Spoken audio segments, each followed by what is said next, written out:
د اسلام په 5 اهمترینو ارکانو کې یو رکن د رمضان مبارک روزې نیول دي. فقهاو لیکلي دي چې کله نبی کریم صلی الله علیه وسلم مدینه منوره ته هجرت وکړو نو د هجرت په 2م کال باندې د رمضان د روزو فرضیت رالو او شان او شوکت د دې میاش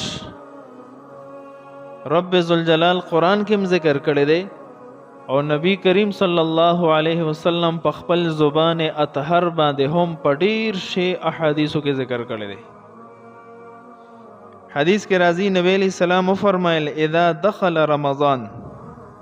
څنګه چې دا رمضان میاشت شروع شي فتحت ابواب السما، د اسمانونو د رحمت دروازې کولوش،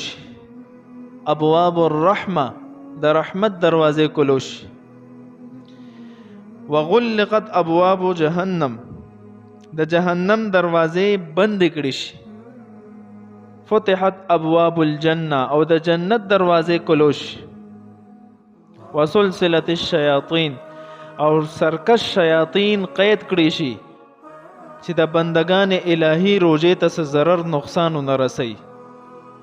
ګناه کې مبتلا نه کی. دومره انتظامات رب ذوالجلال